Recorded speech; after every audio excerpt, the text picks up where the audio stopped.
Akwaba Sonko Elfambra showdown Jumedie so meje de so bad ye nada Roma eyade a ho ye sanse me nana ya se wa de busie wie me ho de se be ma so de adopa na de kwaku don suro no mama che da che se awode ne eye se kutu se bam ankasa me hye baba se onya subscribe to channel na be subscribe de ama me share video ama onu e video no so share de ama obi fofo na comment section asenso no what do I do afa holum jumedi areas ma monitor said dani day nyina from Monday kosi Friday metina video ma hanum sia me ne mo a na edi na jumedi no so de da so a any showdown amafo amaje bra dani day nyina no moba ebe hwen sempa na ya sewa dani day nyina me betina video ma hanum sia de be som no eyade amani age hu ye papa da bushia nankasa no me na yesa ani san se na me ho preme se 2 p.m. ebebo na me na ya so me ba betina mekunya kasie mu na de ekwoso wo man Ghana no matutu jani bi e de afa ho ma munyina mate people a wo mu follow showdown jumedie de dare de nyina mo nsama ya motaka ne se na enti a mo pe jumedie eye no kura abra bia no me betina video mu hanum se ya na me kanti nene de ebuhua ma ba no na jese no kura na e na me ba beka ene me ntwantro ene wa we ya de ye no mebo abaso na wo so we ya de na jese enye no imagine de be so e wo video mu hanum se na ensame nso de ebuhua ma bo ne bede ankasa me de ema enada ena NPP amanyokuo ni NDC amanyokuo ni nyina no wo mu kopie mu akwatia by election course na so at the end of the day no na NDC candidate your friend Bernard no wono etumi edinkunim na eno adankasa so na ebuhua me hu se sebi mpenfo a mo hwe dwumede mo fa ncheme NPP leaders that party na nim no eno adara me hu se wo mu dodo na wo ye senseless ye ka se nyansa your friend nyansa se ye mfambu man nyansa your friend nyansa se ye franchise political party eyade a wo mu enibi na me se de endemesi fa hit no wa meto jani bi dia ma no na wo kwa akopepani bi na se bi wa kire wo nyansa san se eniema bi wo hono ma ekoso wo party ni mu aso obi anka na so obi adwenye ne se party no opposition into no meye de wo mo pa I do not really care about that but many they may decide say me fire mo no muchumu mutaya yade a me fire mo ewo hu NPP amanyokuo no history Fitibra NPP womo share from 1992 sabre no krebuhua me ametige ni enwo me na so nam say ye parking kind no eyade ye nim de ye course 1992 the besi 2025 year buhua me ne mo kase the current leaders of NPP amanyokuo no me nana ya sewa me say they are the most useless leaders in NPP amanyokuo as I am sitting here and then talking to you people NPP General Secretary pe kunyabra na nyansa nyankopon de ama me ne mpone kakra bi mam wo ba ye ne meje ni so obete dambo twedin de atoshu mienu bate kwa AGYAPONG din de atoshu miensa obete nana ohini nto obete ni din obete Sergio din nyankopon fa ne kransie ye papa na wo bete Jombu edudi chese ebanu JFK ne charisma chese boldness simple ebusua ye kase ya chichi political party ntino ye pe leaders a wo ye bold leaders a wo ye fearless trust me say abrantie na your friend JFK he is the most wicked just say ni mo isa tenteruo ni why say dieruo why say tz bemremre peche no ni mo to lead a political party like NPP amanyoku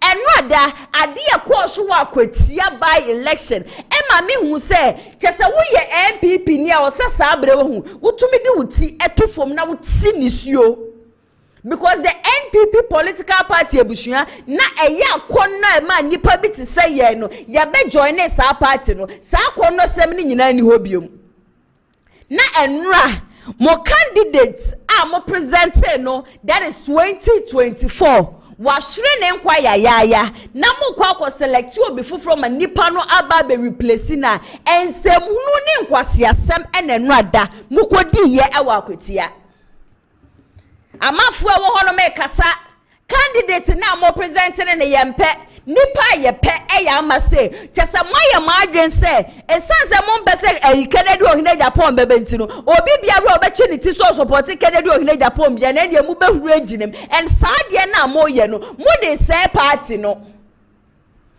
NPP party sisi emu achemienu NPP party emu achemienu and I am still in shock say the current leaders of the NPP muntu mentina say na mo ma adwene edam tirem no mo ma ne nya adwuma na mo nhwe kwan ya mo befa so a mo be build the party na mo njai sa internal entokwa nkwase ntokwa etese emfa so bi amfa mbre party no mo njai ye no ne mfa nto nkyai na mo target eye mu opponent no ade cheni ade se bia se NPP mpenifo wo mu di nsem ani se wo mu di nsem hunu enra after say results no e ba abonti mi bisa mo na fail ne te say as at the time results ba ye the only policy say obi mo nipa no ogina de ma mo we free mu di obi be replace na makore afi we ya mu rerun of election back by election back to di nyina amare na chese party na nkasa na emfaso e wo NPP party na no ne den emfaso pa e wo NPP party amote ye do emfaso ne eno ne den eno ada metena ha me bisa biggest question bi me say empenifo amoda party na no sisi ano ebra mo ba ye no mo beto se party ni ti say ya kan ye bi anka be ye mo dana ena baby a party no keka kodo ayebia mu ankasa mu no mu koda sunye na mo ginya ayebia eye mo fa na mu so de a ade a enfomfo so obi ama mako election a mako report no na mo be gin kwan ye be fo so ye be saba back 2028 na insemu no nti mako akopprint t-shirt a true akire aka na pe eka kitikiti nka me ka chem sa aka muni eka kete anka me ka sa asem ne de kire mu obi a che se NDC amanyoko na bra no mu opposition no yen hwe se de na wo mu sifa keka ne amasi ani na NPP political party mo ba wo opposition instead of sanka mo be gin kwan ya mo be fa so mo be ba 2028 no eno de mo nye o eno de mo nye ensem nu ni nkwase asem na ekoso party ni mu ena mete ya say ena NDC for ena wo mko chiche sika ena wo mko che mo ne ntade ena ye koma bi 2 million e koma bi 1 million enu ti na manfo koto abade ma wo mu na monso mko ye den monso ede be mpa na mko ye wa akwatia eden na si wa akwatia nti amanfo anfo kokromoti no anto aba mfa amamo kwatia ina ye nim say akwatia ye NPP amanyoko ni stronghold iti ye imagine senke kunwa ye tofom ewo baby to say voter region and now baby to say northern region anka NPP amanyoko na ye bianti nka sa city mu betumi age ana ni egusuate ha na ye soso wo am so ena JFK ni o ena nanabi ni o ena chairman buteri o ni egusuwa soso mo so na mo say party na mo beto ye na party ni yakono party ni yakama ni yakam se mayenka yakam se mayenka matunya ko print t-shirt atreche aka 9 pe sabere wo hu me expect say the leaders of the NPP wo hu mo betna se pan ma dwen hu ni say the way people never liked NDC enne amanfu enya dobi di ma NDC no e kire se man hye mo sapo mu nsuo no man fa mo na ye ntim ho no ma party ni egu Saman shas ye animanim ya na manko pepeni bi mo kra de mo wo former presidents kufuo wo na nado wo mo wo former secretaries former organizers ni ade na mo ne wo mo ntena se na mo nwen kwanya mo befa so ahyehye NPP party na mo adweyam se 2028 akensie na ye bekodo eye fa brode e beto choka na 2028 election enye fa bedi agro 2028 election enye for bediagro ena enye aka 9 pay your print good t-shirt echi akwatia by election baby eye NPP for mu stronghold makore enamo de mutumi da kama esore ya momani agye yambo mabaso sama yade. It's a shame, it's a disgrace. Eye ni wo papa enebusu amenayo me ra hu me ho ankasa.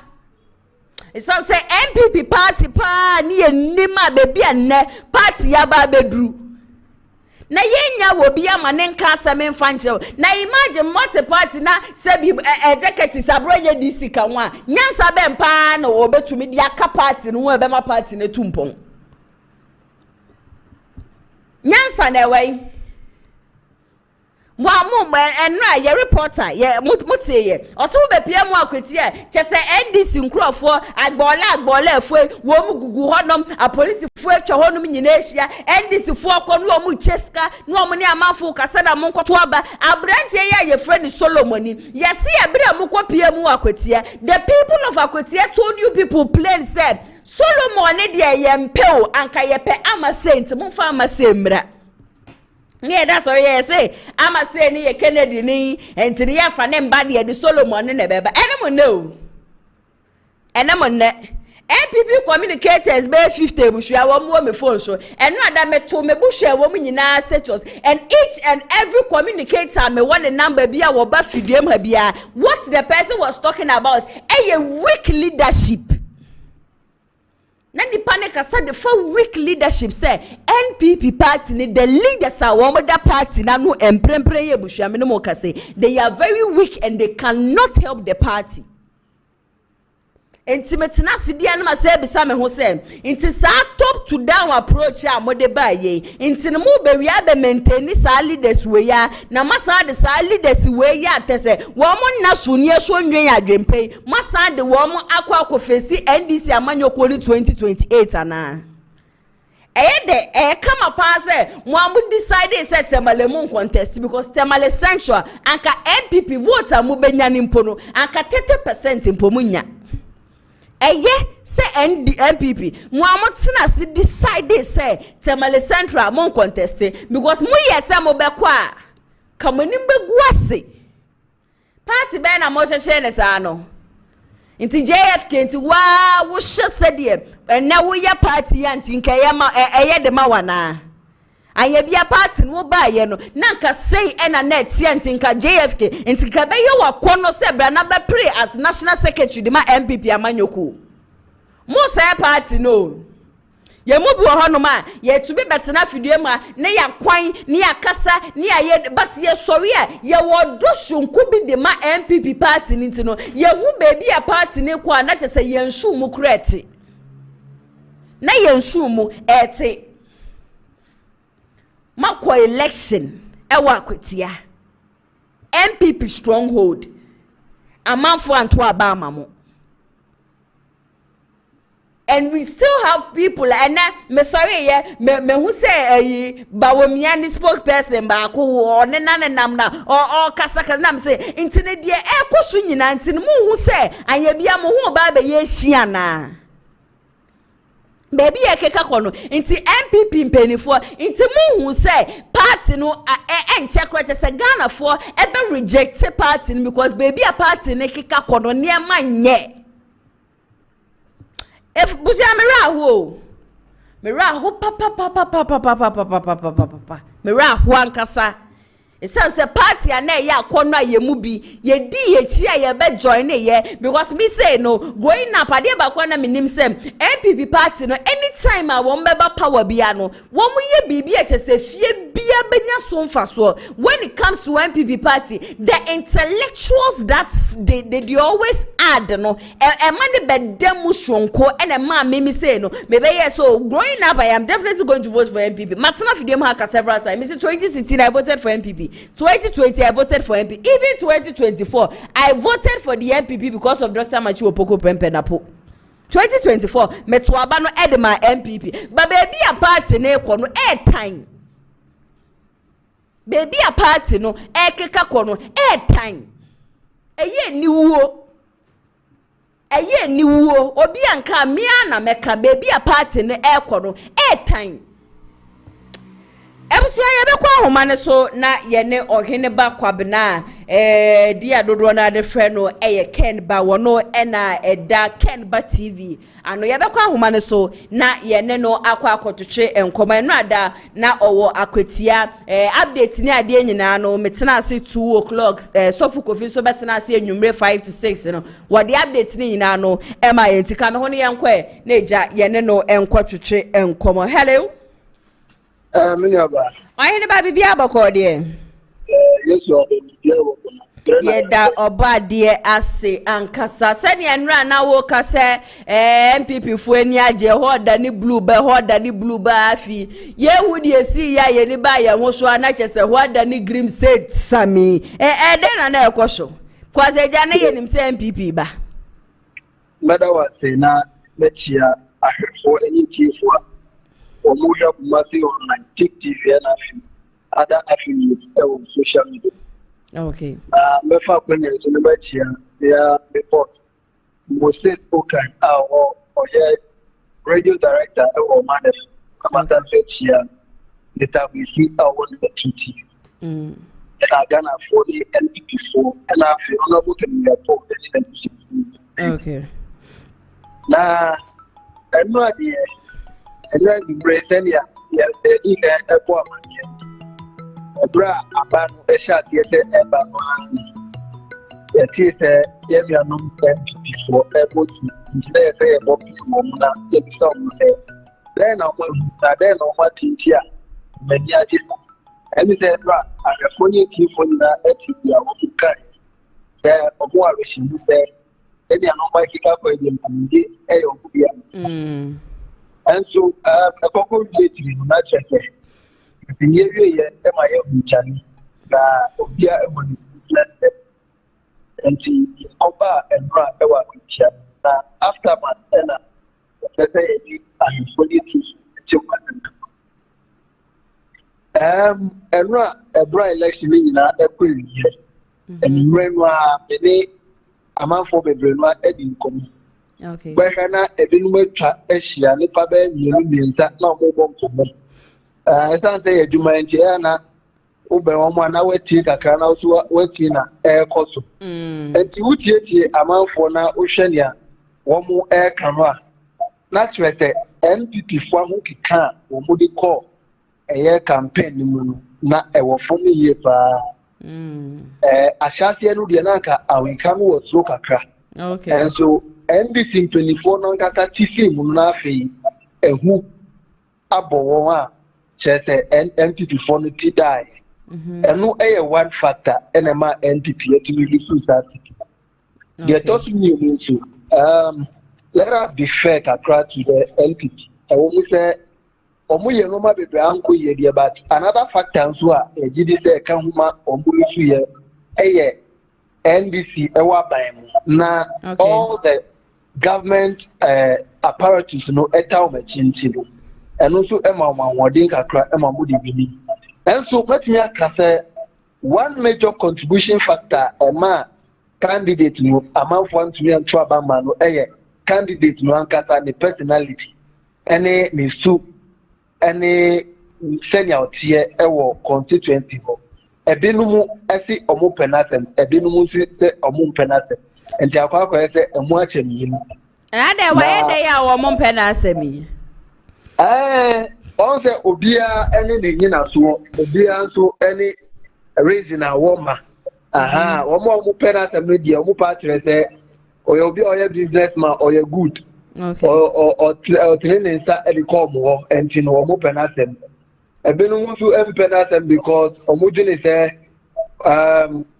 na hokika e wo form the local parliament want to incorporate and put to enfamble AKWATIA mine then ya nka wo say politician there when he dey na otumi kasa na say ekobani say incorporate the kra what me am when you dey na what me aboy wem e wo say wa ban ni to me there nso when he dey a obetumi akwakoji empuntu e dia bre womanfo enti dodo no anso e ka se wo mu nhuni sa o ma se na ne sheda nya din enti ye de ko a ontumi nkoji tumi na mo MBC ne de akwa se na ban esa wo power ntino se ohia bi kura no a onya churokrata pe yɛde bɛma no firi sɛ n'aban ɛna wɔtu ɛna wɔ power ɛno ɛka ho ɛntinɛma a ɛyɛ nua bɛma solo wantumi amfa kɔtɔ anyɛ nkwan a anɔpa mpo meti sɛ ɔno ankasa po ɛkasa na ɔpa Ghanafoɔ ne akwatiaman kyɛw sɛ ɔda ɔmo asɛdeɛ no nso kyɛw pa nso na ɔde ma ɔmo sɛ aba no ankɔ yi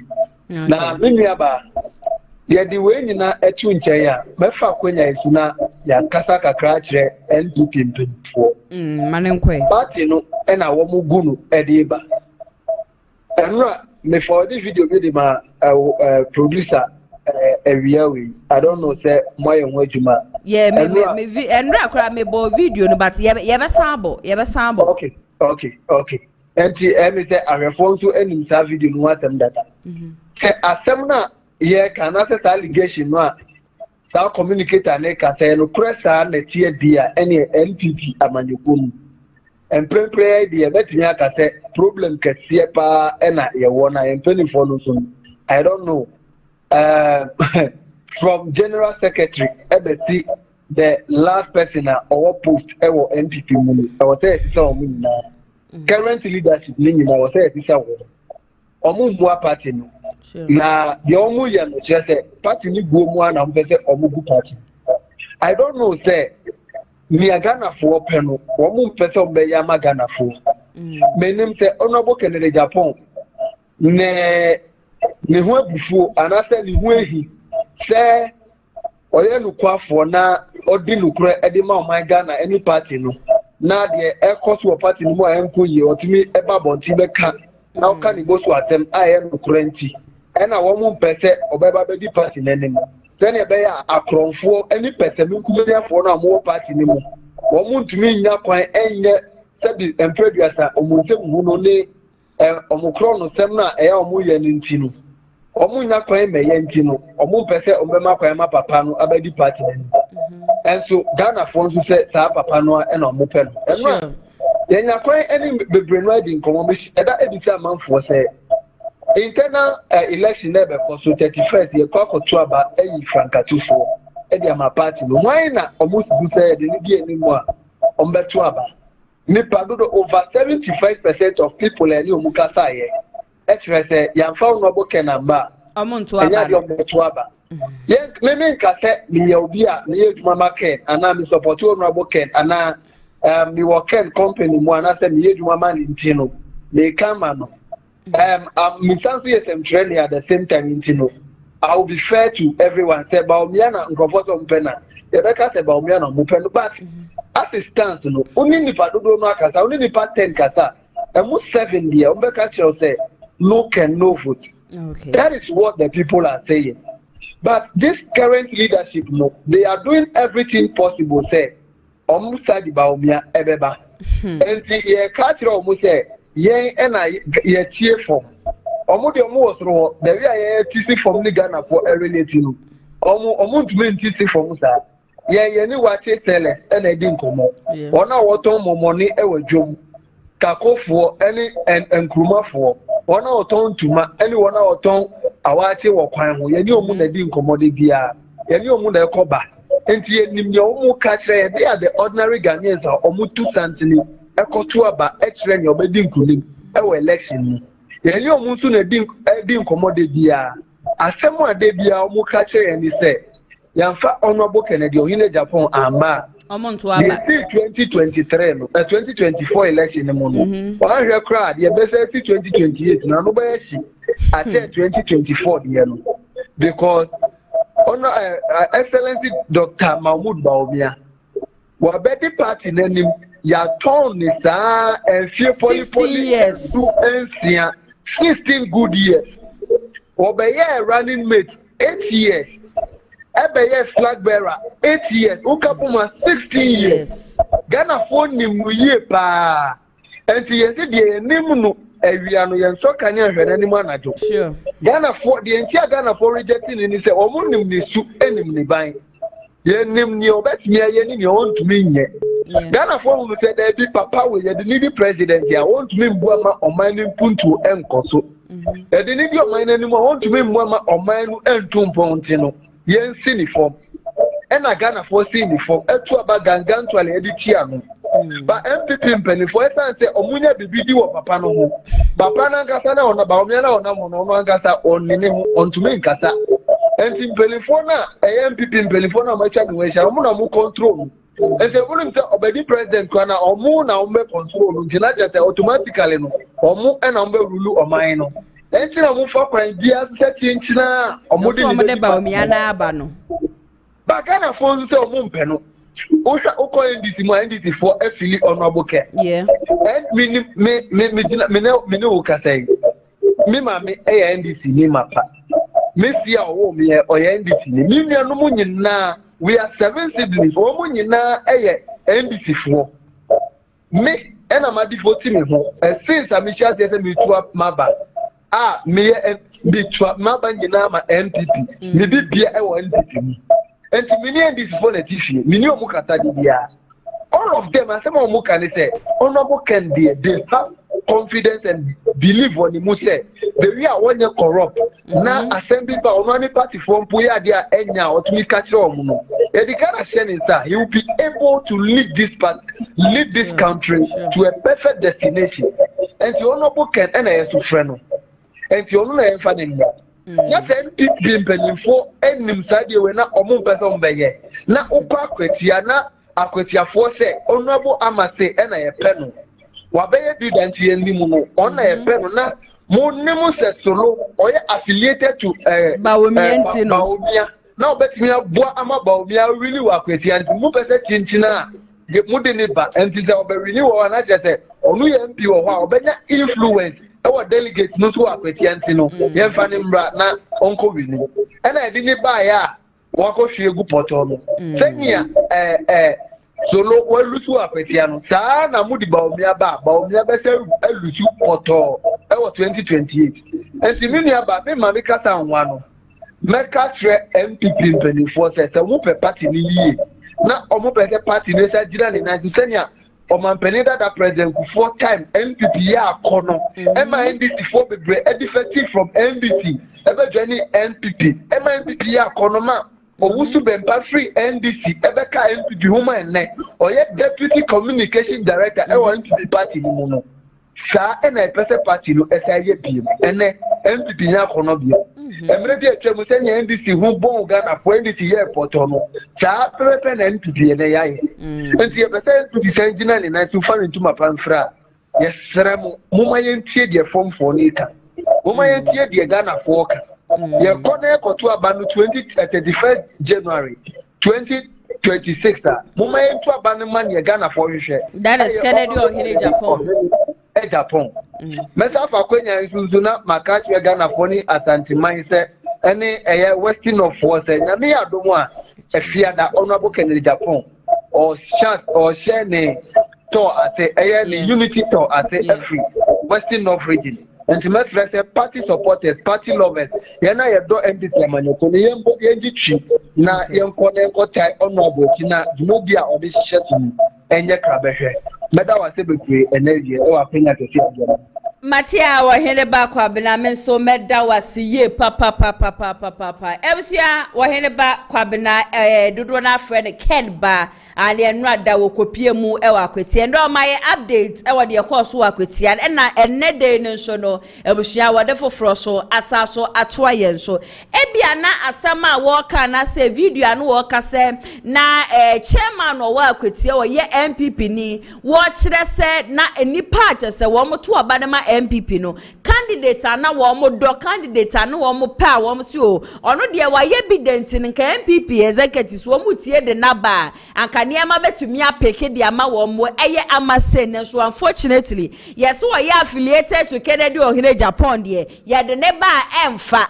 na afie wo mo koye na wo mo kofa de wo no so ne Dr. Mahmoud Bawumia edidi bom de obetumi atwe delegate atwe supporters de ama Dr. Mahmoud Bawumia wo mo kofa ne ba ya chese enrada akwatia ebeda ni green no yebeko na yakwa akohwe sa video ne so abasisia na trust me say ye ba ebuhua de aka wechire ene do so yenhwe emra sisia me do nyame say afana mike I'm not done play nana b Omudia wallahi umbewu.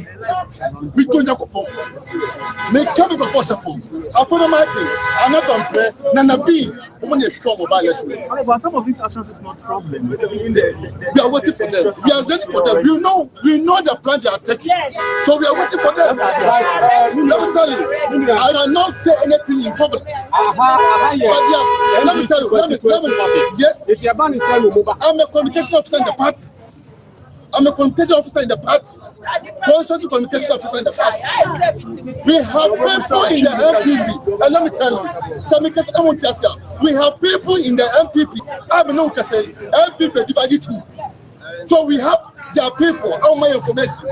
Because I must say, I'm a lawyer for my MP.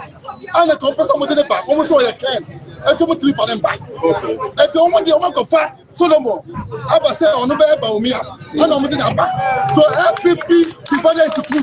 And don't be a piano.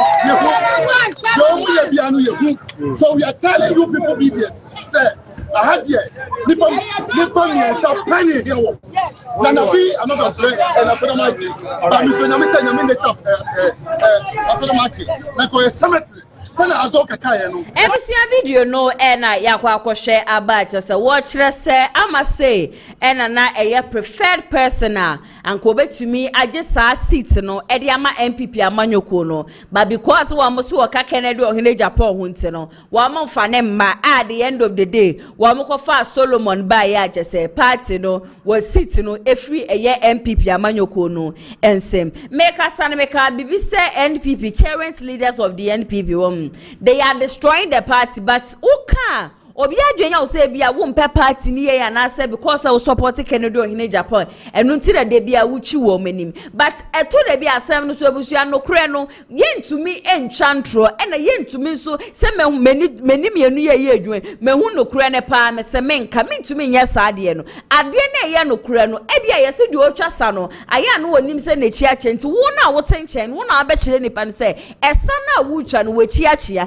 nti abeye yenya sede se the executives of this NPP government yebema oma ya we say esana wo mutwa no eyade agese enkoye they are destroying the NPP government mekoswa aka na minyai kan executives said the one na wada NPP party na no sabre empempre ye buhua me ne mo kase sankrofo ni nyina no wo mo say eye NPP party me hu obi a wo ye or support Dr. Mahmoud Bawumia a wo blame say Kennedy ohine Japan no so ekoye campaign ni bi ewa AKWATIA nti no vote agese Solomon enya no ye blame e ma ye blame Dr. Mahmoud Bawumia nko a ye blame eye Kennedy ohine Japan but I told you say Kennedy was wo ye MPP ni one free party ni mu nem free party ni mu ochina de wo mu de bedi ni bia no eyade a party no wo betinem nti se party aba na wono ni pa wo be na ya amase ya nanka nkrofo pe na wo manfa number no wo makofo bi fufura ba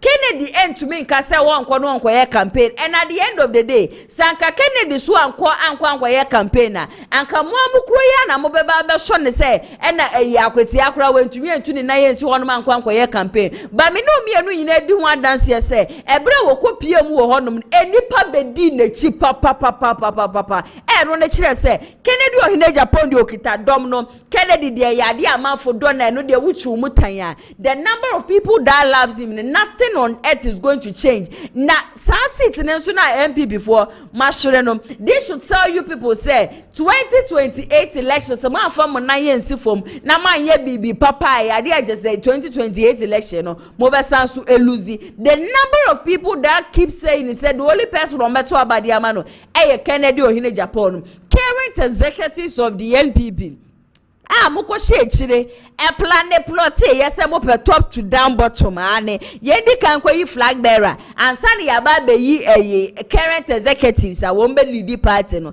mimi nim se wo mo ya na se Dr. Mahmoud Bawumia ba JFK na be ni we mu they will still be the people one the NPP amanyoko no beko 2028 but if these people take NPP government to 2028 there 2028 is never promising for the NPP na area so ya won ebusua asem mpenipa ane nipa da sene what ya hodwu a wompe agisa makom agisa bantama ane asem agese wo bi di na wotwebeka no kwabra ni bi ekobie na no aka the seconds masabre ya medemo kase eyade agese ni tirimu edere ankasa the pressure eba ne so no enye easy one wasem ena meka eye honorable ochribefi ani papa de bebie na no en wo beka say NPP amanyoko no say wo mu lose eye akwatia seat na eyade a wodi na dwuma nyina beto honom being an MP no eyade a wonye MP ni biom enu aso wo roro so wapaki ni nkuku ne nkaka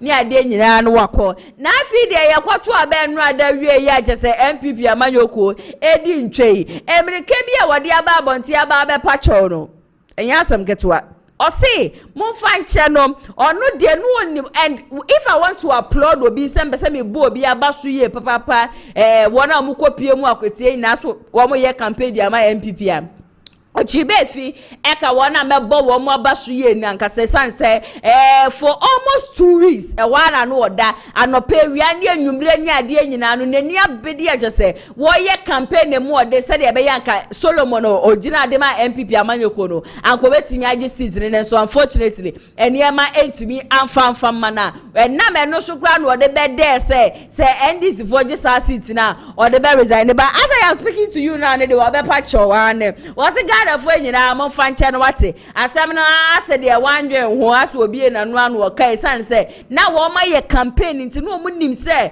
sa seat ni de dito eye den ye den a sa seat no wo ma beje no wie na o meki allegations bi and se NDC amanyoko no wo mo ko chair dryer ebi ko chair 500 cedis to 1000 cedis ni ade ni nyina ka ho bi e na e ma amafo eto aba no edema NDC for kan ya na me bi sa se na chese NPP amanyoko monso mokopie mu akwatia no debe mpa na mokoyeye NDC de seat a wo menya wo Parliament House no we ne kura no bibesi ebeka hu bisa akekeo eye mo NPP fo mo nana mo hia sa seat ne de aso ade so aye ade nanso unfortunately still na mugusua eda 88 ti sabre ya me mo ka say de honorable Ochribefi o se me ya na me kan ye ne so we de me sram ankasa kotodwegu fo mensa den se ye mu nyina no mo hu me mobo na mo fa me fom so enche me yenkwa na yenkotie ne nsem no emra sisia ye be jaw mo ahome baransa na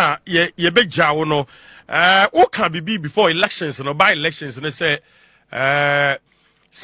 MPP ntimi anwini AKWATIA o be resign as MP na ye just a mere talk na also and make say on say utie ngwa na me bona na me bon ko at that time na fa ye party that holding any discouragement o hwadwuma ya and me be say omo hwe crowd aye nya omo hwe nipa omo ni abra omo di echi omo pushi nkofo mo de akoma pa efi mo kruma nante abaye ho it we are I'm sure say we win election to encourage my people but I think maybe I was I don't know what to say. I mean tebia on the hand side the meka kasa kesero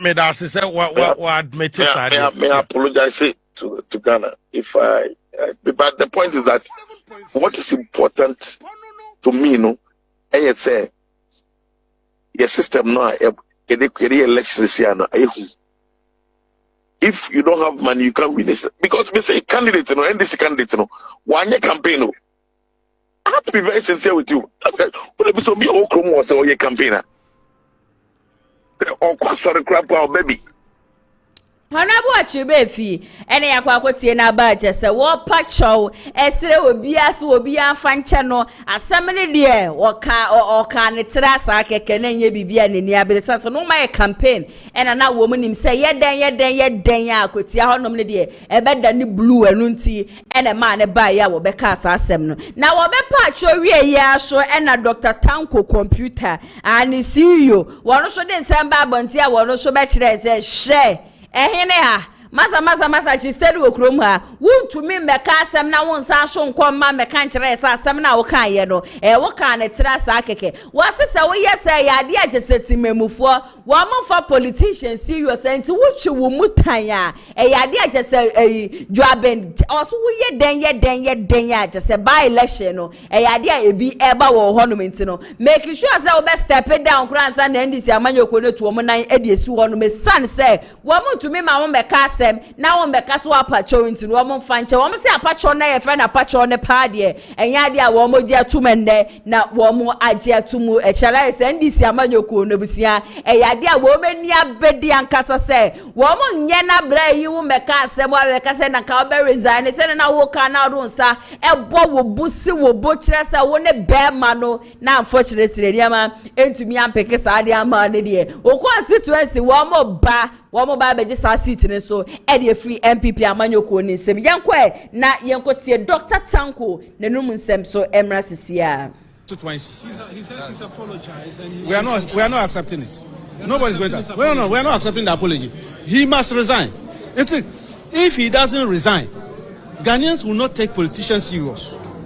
We must be serious. They must hold us to our words. Whatever comes out from my mouth, they must take me serious. I can't just stand here and make allegations, say certain things, and then within 24 hours, do you know that he came in here when we were about to start the coalition, beaming smile, telling me that we were winning the thing until I showed him on my phone that, my friend, you have lost the election, I'm coming to your constituency for by-election. Then he started perspiring. That's the time he got to know that things have changed. And then he quickly ran and said, he's not going, he has to approve. Video credits no encore Fama TV3 into Dr. Tanko and AKWATIA na ba. Was so honorable Chibe fi assembly de wenya kanisa won to me sorry GBC credits no encore Fama GBC kafra. It's unfortunate say asema honorable Chibe fi be kan ye no say on one e be kan ye na so ne kunwa ne pa de won sole so ba Dr. Tanko say wuchu mutan ya say kunwa no yade ayeche ede efri NPP amanyoko ni se mentisa timemufo emfa wo mu serious de bia me kasa asem we yo politics happens to be a dirty game and for sense ubu na nye kuku share mutwemu mutan me na meba mama mu nkume mama mu nye me say kwa wie che no na just ania ma fa akon we bi naija enda ato ono abochi be fia onu so ani abedi agaze o pacho wangaza sa asem die mi ana me be kan ye so mi a mesre se munyina no mode me bone ebe cheme nebusua eno da bibi ko so ewo akwatia metena ase ne kura no mekasa edefa hono sabre ya me no kasa o sahene Alexander Afenyoma case or the respond no aba eno da ewo akwatia na allegations no ene se ya dia je so sahene Afenyoma case wono ni JFK wo makọ NDC amanyoko ni party office ena wo flyers na je se wo candidate ne flyers ene banners je se bo honom no wo akwakotiti ni nyina eno ema chairman Azuka enso eberi na je se media stations akobodompem wo nti no wo so wo ne na echwehwe nkoma na obe make series of threats ede agesi ya Afenyoma case se so nka wo so ni mu anka ne constituency by election be ko so e wo honom je se ne na abrante ne kasa no na buhua eyade ana no o hia nkasa. But and then Afenyoma case was no the response was yesterday before San Womoba be declare NPP amanyoko no idea wo me lose 2025 by election so ewo akwatia na respond Afenyo edema ye ne say de so say the na chairman no wo sifa kasa no no de wonim say sofu Azuka ne boys no say bi nyamra sem say ya en wo mo ye de bia de cheni ade sanu o mo bu amanfo no mu ku amanfo no mu prepare amanfo ni ade wono no ye ready so be respond bank wo hwe nim say IGP yohone san say issue ne ekosu na yohonu na uwa kwetia honum tinka sa allegations ni ade abanyina no anka obetumi aso abrantie nemu na so twe biare sefata because this is a church and moreover osaso ye minority leader wo ye peni ukopie mo parliament house Ntieni kwan se anka wotumi abrantie be make allegations against onu nka the moment wakeka sansem na nanka wo mo agrabe no ba afenwoma kenso wo no ye friend no osan hene for a reason to onipa da sani bie ni ho no ma ebusua wo betumi ekunu ba before that ye bekwa akotia afenwoma kens ne nsem na ba no yenko tie eye chairman na zoka a wo make allegations say afenwoma kens no constituency by election because wo ho no ne yentie emrasisia anke betunwa mi donyama afenwoma ko mbe by election okuro. We are ready for that. If you are not respecting the police, Wallah will do by election is constituency. Why are lucky here? No, Omunia. I'm some party office on a higher party office. They are not right to come here. And I'm are you able to confirm if indeed they remove some of your posters here? How come they say they didn't remove anything? Because of that rush come here. That we go do by election at Marking House. Here no be parliament.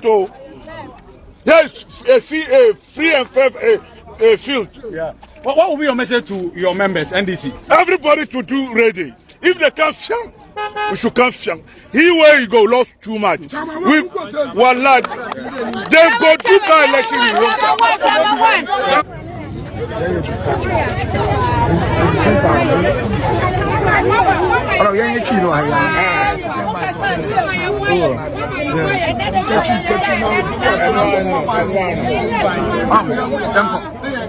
Well, Matt today, NDC 41 Vice Chairman Sofo Azuka on radio na TV do Okasitiam also Bokum. Well, I am not some. As I am do onye na Azuka boys that won mind there. Wobron Krofuna, Okunkum Krofunti. I am the first time or threatened, but the young who inti me brother me catch NPP paying far. One crane. Extra time now, about 2. As in saying, food soldiers were ground. Intima for Azoka and some can Oma Obi in ye not on Tranka on Shadim there. Also, politics one fight is shown yet was a kudu. Young paying far was a part in Bobazi or a JB Dankona. Nature, but for work at the jail. What we were fiazi was a kukuduna was a anti. My amobi ma in Humbi. Emba emimu wenyi dado zamen hu akotia ye youth edwumazem etuwacha wo ye no mu wenyi dado mu wojezi de 2028 ekro ye bayanintem na ye tuye hu siwa nkunyimzi baba enti no merun jahanu mu nkonkan wa bra full soldiers wo han ma wo ye dwuma na me panyin no maka de so far azoga also bokum enti mrugwan obokuma onkum na se Nimpazi wa na na ambia. So onu wa honsna wozu kunyimpa. So be it. Yes, shall see many general secretary no pay yak around so peacefully. Yakwaya yen agent na yin kasa. Police for you won ejuma. So far, police for abo almost. But inya yen bo ho about to say sia. What to abeni wie na wo ye collection wie na bibia ya asomdua. Na asem de do bi o ha maka ache IGP. But so far deployment why as on IGP no so ha. Nti yehwede wo bama bambo no ewie peye. But so far it appears that this funyim da wo lose. Nti what in hu bi na eyi na what is shankofo wo mu we kogu wenchi na wo boys pi wo gu no this one there wo be den wa ha. Na what in hu what is shankofo wo mu. Ahia ne ze yenye hufo. I'm not assigning by accident. I'm not assigning by accident. Alexander Afenyo Markins and Asabri. Yakwa kwotie eye respond na chese Sofo Azuka e de man na chese by election because when the constituency ni ade nyina no ode aba minim say yeden ya ensem na branche ne kan ye ne de na eye ensem anu o hye and ufa social media ne so a questions amafo ebisa and say Afenyo Markins okope de be e wo mo party office okoti poster sa day. But me educate nkrofo kakra say emre so say ye kwa akwato aba aya na efutu a che say EC edemati memfo nyina say hweye na party na wo join no one share party na tade amfa mma ho hweye no one share party ne flag amfa mma ho no hweye no one megina honom ebra ye to aba no one be ye campaign say ba cha okoto aba na to aba no ma we to aba no ma we sa ne ma no ewo hia anase da na ye to aba no eyade asa ne ma no entumi enkoso ewo honom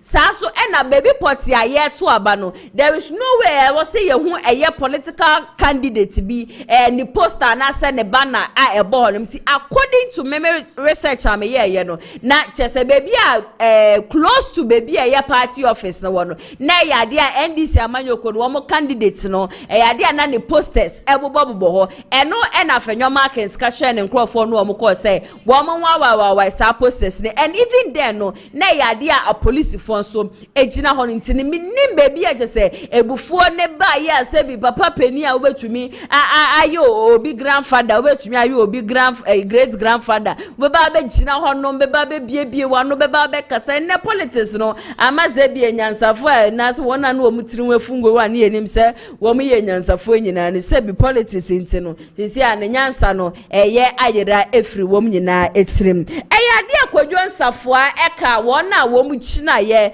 sanka NPP amanyoko no wo mu primaries no nkeja wo mu mana kwenya na ombra meye flag bearer enfama NPP amanyoko no that is 2020 but unfortunately eniama entumi ankoye amfama no sabre ya menemo kase se de NPP party no esifo atete aprapa nsan ya jese obi ya kan wasema na me betina he ebushia makwan eyade a wono so de nsem bia tudwa wo kire sem NPP party de ese 2020 as the NPP party no and destroy 2020 but as a manful na women pay attention to it and the Ghana for history man ka say bushia meshe so obeka me ho ne yakọ na yakọ akotie eye kwadwo nsafua ne nsem no abasisia NPP no me maka say your problem started 2020 na you pay attention oh daddy come down Kwame you pay attention Kwame so o share oba abaimu you win by 169 polling parliamentarians, 169 majority in parliament. You win by 1 million votes, almost. It's not up to 1 million, but almost 1 million votes, right? Then 4 years later, you lose 32 of your MPs and lose over 500,000. You lose 32 seats. You lose 32 seats, right? And then lose 500,000 votes. After implementing your grandiose program, which is the school free senior high school, and at that time, because the trajectory should be better. We did free senior high school. Ghanaians were happy. We thought Ghanaians were happy, but in 2020, there was the signs that they are buying air corner Ghana for air boy kakra. Because say votes need increase here. Okay, so because election is election is more like every 4 years. No, it's a referendum on performance. So me could do good. Then can be more essential for more. Now you educate Ghana for on one thing. Government is different from party because government only probably forming the government. It's not the same as the party that sits in the party head office. It's be a buying a party pay, but party can't abide until there's a difference. But Ghanaians, as we speak now, would now punish the party for the sins of the government. That's a party in the government, right? Thank you. Etineno say okwa oba baimu na uko election is a referendum on your performance. Into 2020, your results are by no. And they obi anka ho hwe. Okwa 2024 results even again Papa Brian Champo Olusu votes him as MP. Right? He himself no or MP in 2016. Votes are the buyer no. He appreciated more votes in 2020. But in 2024, he got less votes than what he got in 2016. I didn't try. Say I'm funny, so I'm funny. Say look, Ghana uncle photo skirt and blouse. Come me boy. You hear I'm a wohoya. I'm a wuko jina na how for pam ubom penanado. Almost to mama over 26,000 votes and give another 14,000. Meaning that Ghanaians are discerning enough, say, Ombetunya Trauma MP, no Omontoma presidential. And even if Sankanya general feeling say, not Ghana for tired of the performance of NPP. And Brian jump on in Abetifino, he would have done better and getting more votes. But he lost votes. And who now lose votes? No, at that time, Dr. Baumena ma lose votes.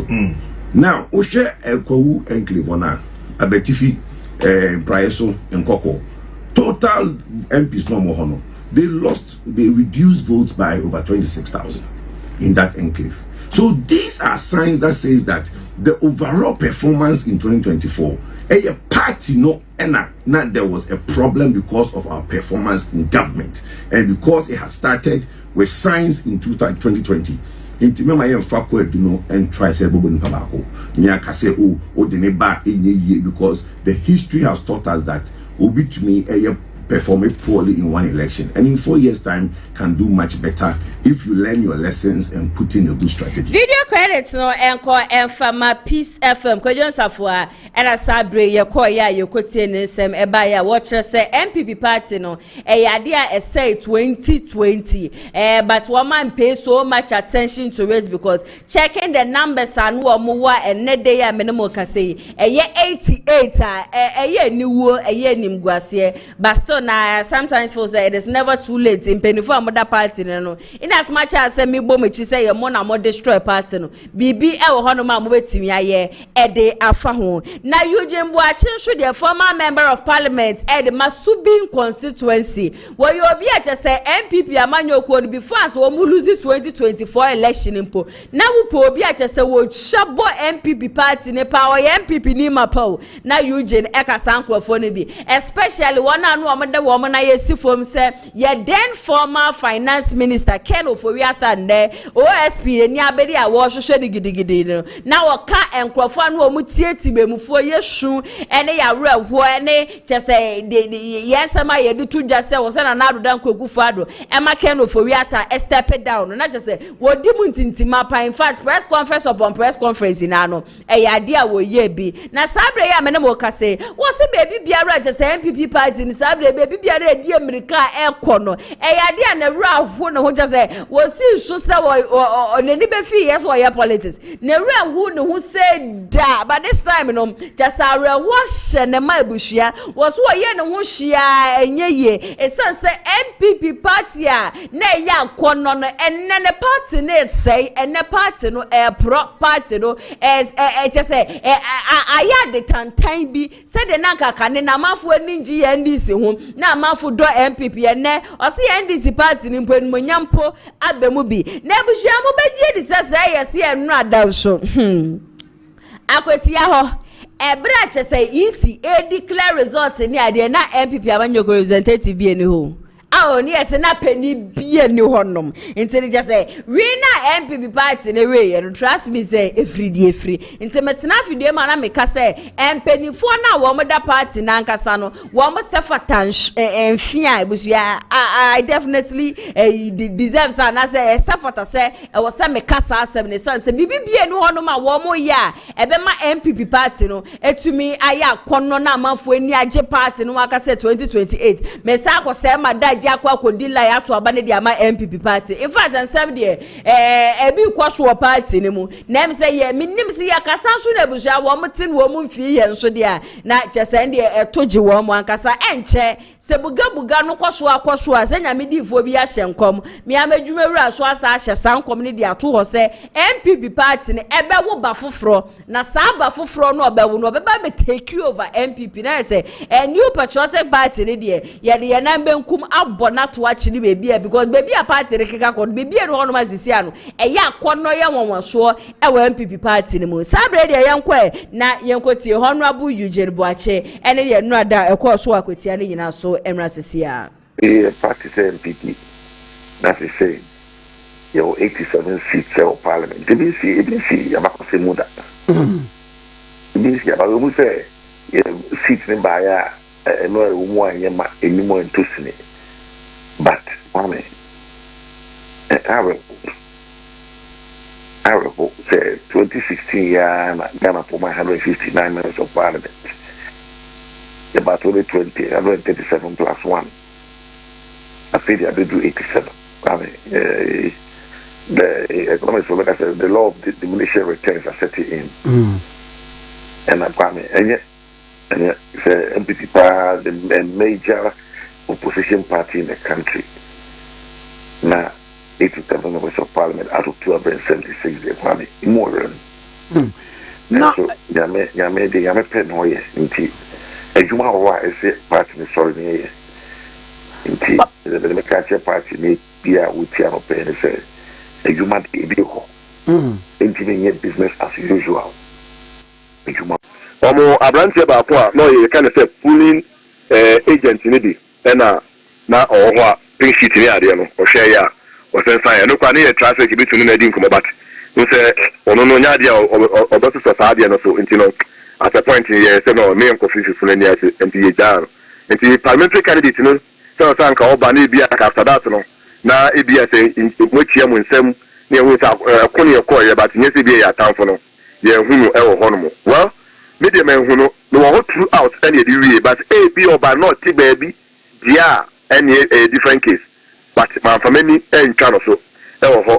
You are or say or no, no, name penifobia, you or more, or more, say in common, no more represented party, no, ma, and you in annual okay, almost so, some of the son or mobile bono, yeah, we or mupia, so ever honorable.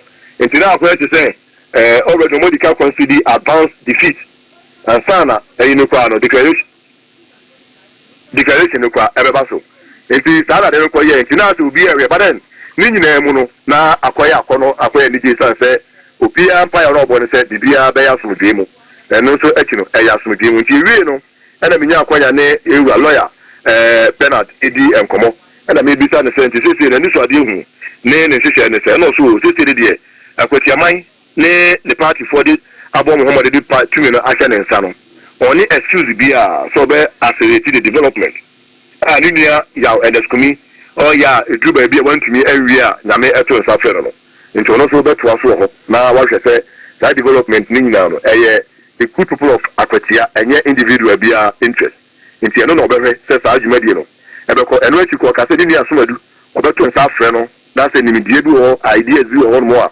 Omo nyina betumi ahye ba ndie political talk sometimes obi tumi ye. Obi so ho no mo a. Into any wa Canada every into no so be ye so onye no. The jama ono ne the public no. Na mami musaje we. MPP candidate no enyambia na okasa campaign mu no okasa because yanti ni voice bia so odwina ba bia na okasa da minim ofa well so me ebi oni di family house bi kasa obekaya emra ye respected able producer okonya live ekose US me be na tima no okay for me kwa ye try sometimes say it is na kasa ebu abe friend na ofa ba kwa no aka so or penifobia ni meeting into you abe for back one thing in kebi the next one obe try the same excuse na I just have for or passport office or you take a we na so for no so me travel Kumasi be 1 month to 2 months no they be travel to Kumasi but we no akra say odu anu adwuma yes na excuse no nti me kwa no metimi aka say Eugene Boache na ayemre sa wo kasa e dia fa NPP party no se bebia party na ba bedru no enema enkoyie kura sa so na akwatia enu ada ebra isi e ba be declare nipa we wini even the NPP candidate kura na was standing your no kura no oni ho chiri be fi ne wo mo keka wagese yi wo so wo be hwe election na wo nyina enu nti police station agent baako na ejina ya wo sensan ye edema NPP amanyoko nje sa mebetena ha na me bo NPP fu echi se executives omoda party na no wo mo say party na busu ya medika ana say ni kwan say me kasa asem no na eyade a geni makom oye director of legal affairs edema NPP amanyoko ene dey no make some shocking revelation bi a watch say eyade a NS kumi a wo free mo enu ada by election course one constituency no o decide say sa seat no anka was step down right after said the not tax neighbor court and sensem ni ade or parliament house krada wo nya asumdwe no kra enye adwuma ni ade no or 6 days on any bet to change komo se o obesan ko step it down eja se won be by election nipa obe take you over bia nipa ni take you over 6 days pepepe ene busia woto anananom e won siedom na eyade eje se fifi kote so awono ye general secretary edema NPP amanyoko no edema NDC amanyoko no sorry waka asem na busia na asem na waka no ose eto de bia se Dr. Mahmoud Bawumia ebie nano no wakasa aya na o tira se dwe hu bisa se Inti Dr. Mahmoud Bawumia inti na oye Ghana for your vice president and I said days I say Bawumia ni sembi wo hono ma ya no okeka ni nyina no emfa kwemu na no nso na esi edu nketi aso di bi beto aso na esi edu kire se Dr. Mahmoud Bawumia de ese ye nyina ye nim se wo ye ndisi ni ne maame ne papa ni nua be ma chese ebuhia no eye NDC fo ebuhia we nye NDC nche yo NDC fo chese party no na wo mu kura dibre wo mu kura big positions wo NDC party ni mu eni se ne wo mu nyina no wo mu decide so wo mu de wo mu free party ni mu ne free party ni mu chere so Dr. Bawumia na arodan ko egufu adwalo show boy peja ne de ne buy ya chese obeto ne che Ghana for so ne Ghana for ayeye NPP forfeit Dr. Mahmoud Bawumia ewie party ni say party enko election enwe poto say da no wo be ma Ghana 438 and won be so wo kira say ye 41 na aka 9 na ndeko social media ne sokura na sa aka 9 pe aka 9 pe no amafo de abeso so say aka 9 pe 9 de aye 419 ya nintiro wa we ye MPDC ni wa we ye floating vote won say hwe ye papa ni wa fa sa 9 na nko kai ye Bawumia ho na ama me ye 419 mesha so obeka me ho ne yakọ na yakọ akotie esi edu nketia ensemo de tu dwa no emra sisia mi atewe unim se na ne ma me ye me woman organizer Dr. Mahmoud Bawumia na ne ma me ye woman organizer nti da ne ma me free mu no me so me small delegation say yenkoye me woman organizer ye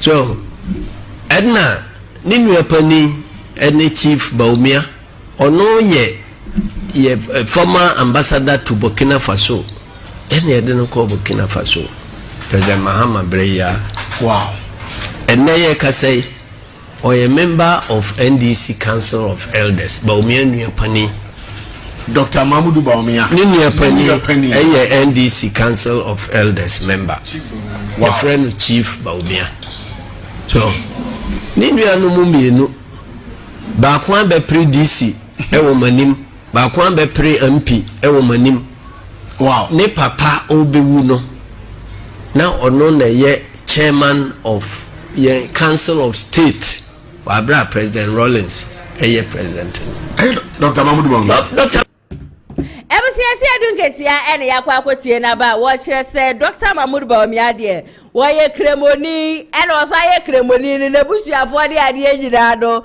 wo mo so eye NDC fo wo se ye NDC party no na tete je se NDC fo sika di bimpo ena Dr. Mahmoud Bawumia ye de ni ko suku ni ade enne wo ba beduru bebi a be beduru ti ni ebe bi wo honom na se ndie Ghana fo ya adweye se Dr. Mahmoud Bawumia betumi aboa ye Dr. Mahmoud Bawumia betumi de ni ebe bi abre ya trust me se Dr. Mahmoud Bawumia de bi ameka me se bebi a NPP party no emprempre bebi a wo ma ba beduru no enye bebi a wo se ye soso party ne say ena me meka me sinipa a wo say party no executives and they said ye Dr. Mahmoud Bawumia so wo be se chinchina etwan wo ba no be ye flag bearer e de ma MPP amanyoko no sa flag bearer no mo de ma no me si 2028 yade a MPP amanyoko no wo mo be reporto wo mo be wi nimguase we esanse ne wo for marketplaces wo ko anshole wo ko road stations wo ko taxi stations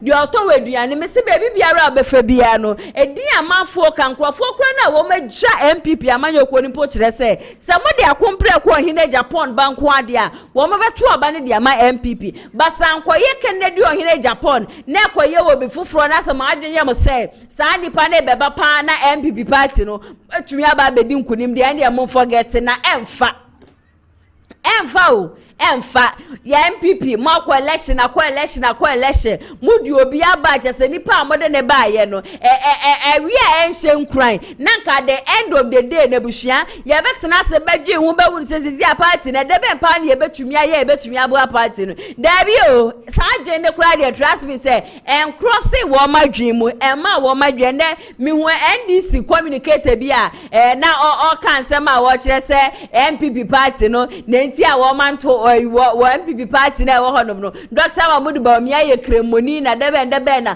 omo sheda no omo to Dr. Mahmoud Bawumia ede ne be ma MPP for because we rejected ballot NDC for na wo omo sha onimu papa bia ede bo awo mo nti omo to na reja MPP for so mu hia dominti muso so mu nti so am so mu no eno ne 2024 election we aje say ensem for tabusua ekobai na namatunsa ede afre na namoje abusua me ne no eba betwetwe enkomo ewo fidie ma na before that no eyade asika aka asem bi na ensama asika ka ye no ne nyina no efa level up project course ewo Ghana na Kennedy Ohine Japan na spokesperson no na sika kasa no oche says si baby a Ghana edu no nipa obetumi aboa yen Kennedy Ohine Japan pe ka me ho ne yenko na yenko tie sika emrasisia so many MPs, ministers, big guys in Ghana that they know that Honorable Kennedy Japan, if he leads MPP, the chance that will win the election, I won't say 100%, it's about 80%. But the fear, lack of some of them, not all, integrity, the truth. If I will speak the truth, and that because of that I have to be imprisoned. Now Jesus Christ imprisoned in army. So as young men, for you to become a successful entrepreneur, build sustainable businesses, live comfortably, God blesses you and sustain you, you have to be truthful, stick to the integrity, preserve your integrity for a better price. Our God willing incoming president will make it so practical. Very, very. But what I want to tell you based on 3 functions of performance. First function is ability. We all know what entrepreneurship is. I mean, the simplest form is creating your own new businesses. I mean, out of innovation, I mean, sustaining it, making profit, growing it, instead of you being employed by another person. Drive. You can be given a car. The car will be like placing a piece of soap before my dog Saturn. So what you need to do is going through your academic life, going through some of these exercises. Learning is not just only about reading, sitting in classroom, or going through any TVET exercises, but you can see somebody's behavior, what he says, what he does, what goes on here, and then you learn. Somebody sitting here will look at how this thing is nicely organized, and the person says, I want to do event management, and that will begin it. So you look at the prevailing opportunities in the ecosystem, then you begin to work at it or work on it. So first is ability. You can't have ability by sitting down and praying 24 hours and thinking you can get it by grace. It's not true. Ability comes by learning, either through formal education or through other practical means. So you need to have the ability. It's extremely important. It is extremely important. The ability will be your talent. It will be what you'll be holding. You know, God asked Moses, what are you holding? I'm holding a stick. Then God instructed him to use it. I also have my personal philosophy. I say that anything in this world, no matter what it is, whether paper, money, anything, time as resource, the usefulness or otherwise of it lies in the discretionary decision making of the beholder. What I mean is that I'm holding this paper. I can learn something good on it. I can use it to save life. I can use it to kill somebody, even water. So it depends on what you use, what you have, the opportunity, your time resource, what you've been learned, what you are told, what you know, what you are given. And that's why the Bible talked about the talent. So please take opportunities.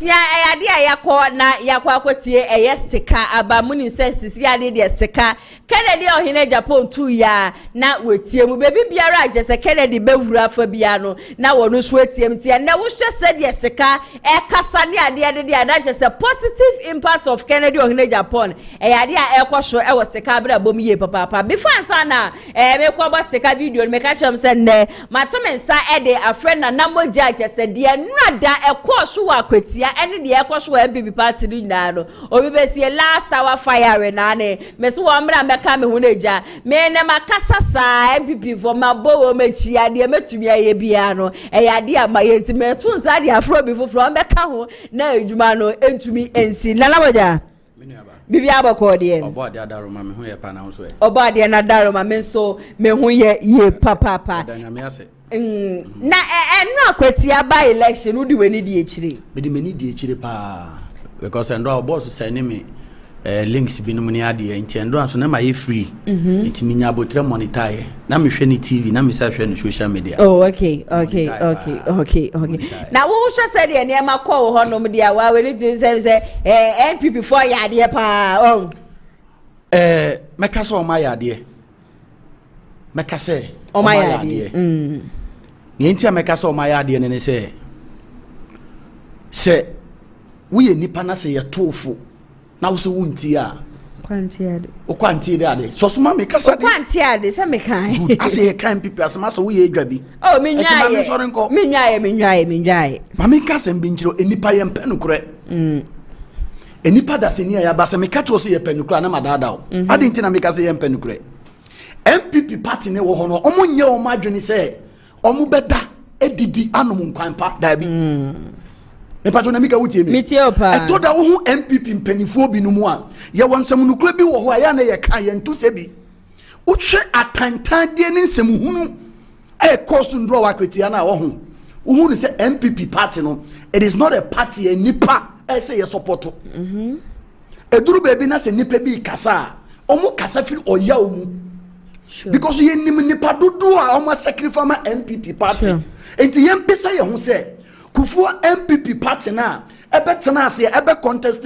JJ Rollins ne sa party ni ana dabi sa party ne nuni dabi say ye kase party a enye about the flag of the party and as enye ntwere na ya twero no keke na ye kan we are talking about the leader of the party me patro na mika wotie mi ye ye nipa sebi tafra to wadwene nyansa sema nipa obetimi ejina nipem nipa obetimi ejina defending the poor people of where you are coming from sankofo no na edi omukọ akon yemfe jimi fo lidi akon me patro na mika wotie mi yemfe omo jimi emfa nkokon na mika wata say unless say mo amu wa himfi wa na say mo amu wa bebe afie na ntokwa ni si omo na mo leading ntokwa no ne say jimi na mika wotie mi no wo nyansa na owadwo no ntie nia sunsum katrasa for mano MPP for one it is time for Ghanaians to tell them the typical truths say wo ma jimi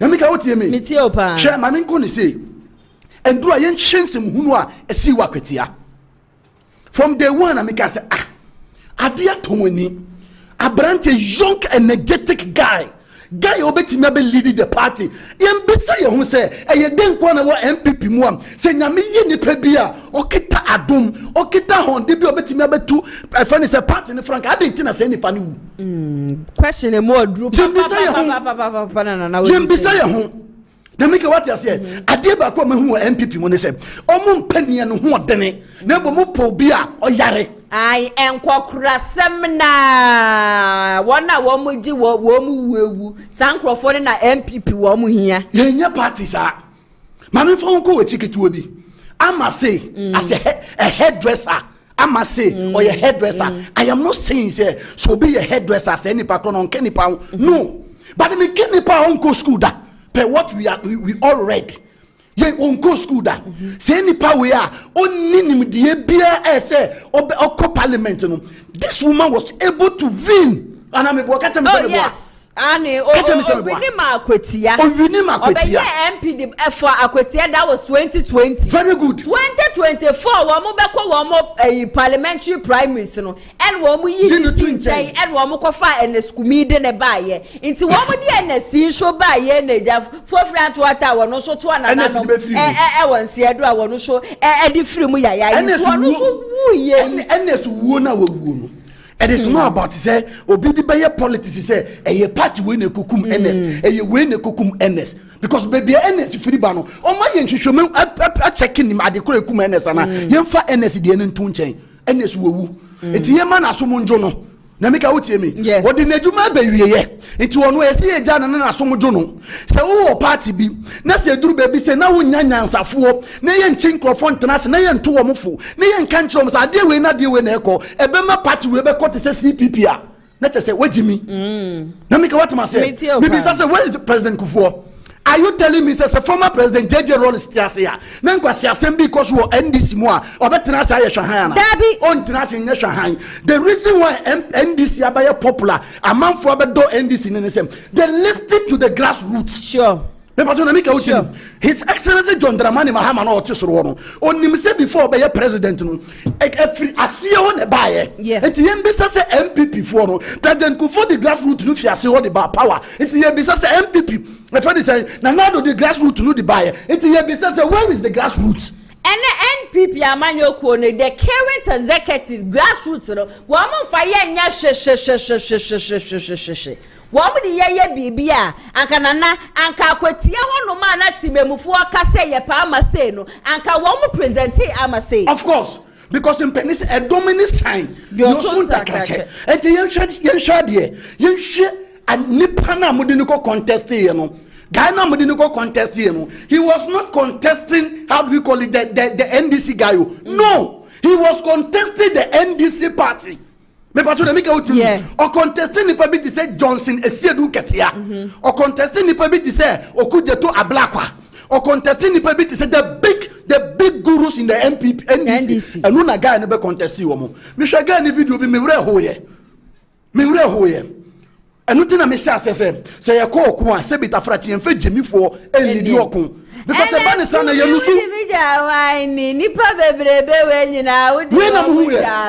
I am not against the guy because I don't know him from anywhere. But you share what happened yesterday. Die hard NPP fans. I watched some video and the guy was saying, "Say, Abrea free in Kraba na batonu koye." Candidate and this PP candidate. NPP ni na kasa asem we say abra omo kachire omo mpanifo ne say Akwatia hono na ye kan waso. There are a lot of videos out there. Ladies be babon to say omo work Akwatia hono de omo de sika na toba and ye de tete omo Akwatia ho. Me pato na make wutie me sense asigina we de ama omo say that is not how to do voting. No. Na make what say it was NPP.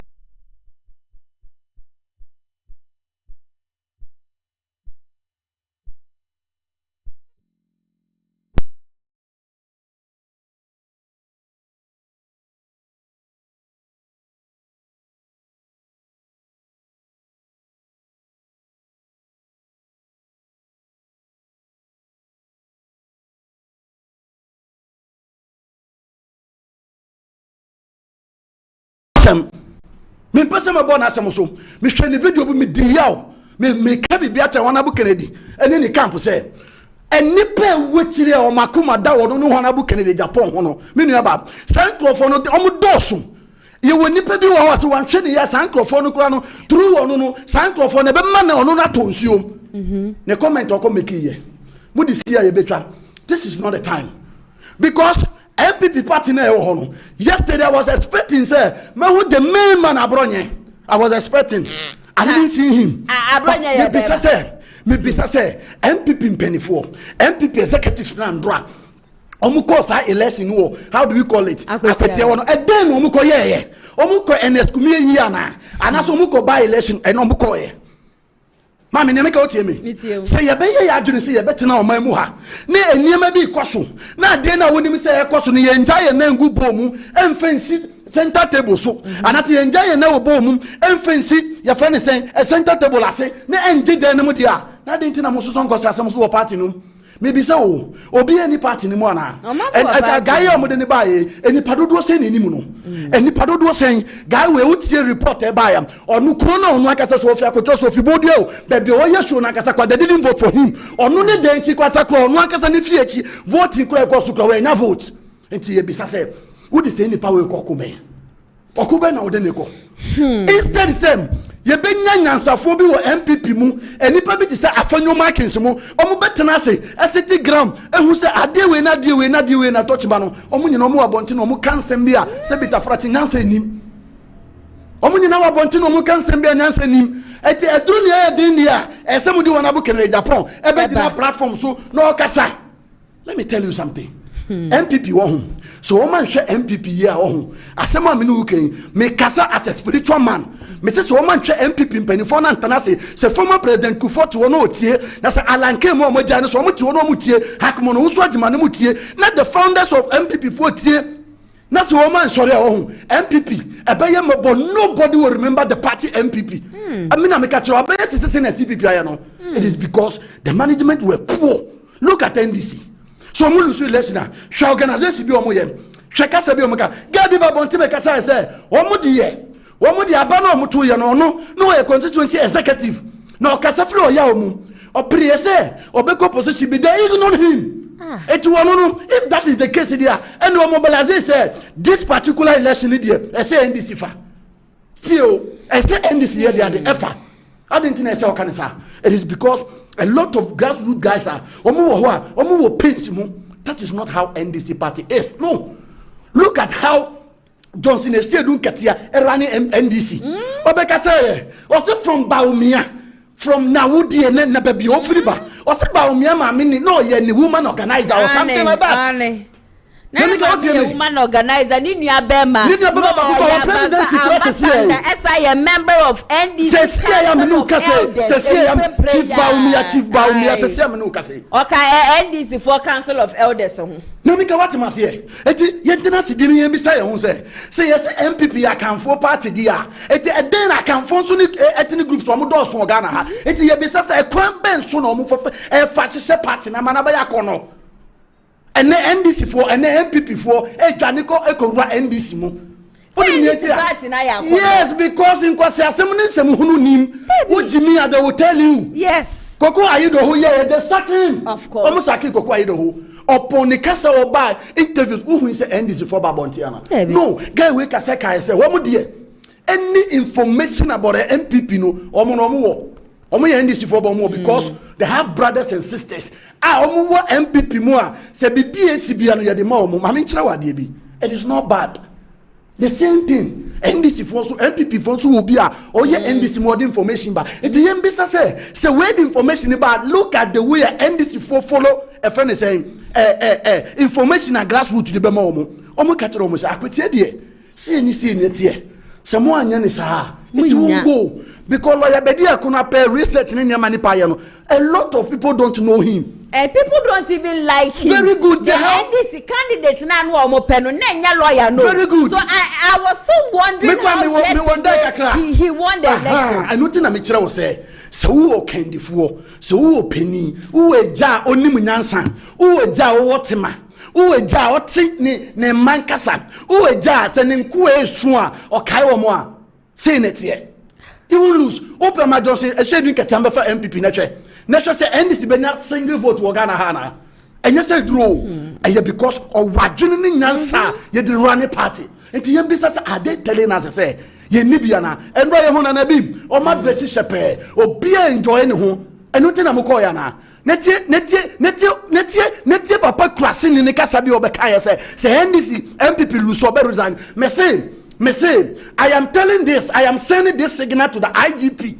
Me decide me where my inform more Ghana ha. Masori makonya so. Me decide message where the more open so. Any mention him for any penny for more Ghana ha. Any info I confirm so for. Say, it is time say, you be sorry because these so-called politicians no, omo yusu yen yadwin. And they play game. So what me about Bontia Becase? Say party no and we near other reason. I am telling the new job be Henry say, or no him and penny from work just to make sure this guy resign. But to make out to me. Always the near for another NPP Nipambra. They will vote for him. Open uni. And this is front to me of us as it, you know. But let us set some example. Yen set to be say penny be wa bemwa e ye mu na ya to aba ma na kokotana ho. Yeah. Na me ka o tie me. E ye mu na ya to aba. It will be to me for man adwin emfendi agro because ye ni wa ga na ni ho. Me tie Kevin tell us be me born abaso. O say ni sa sigin away.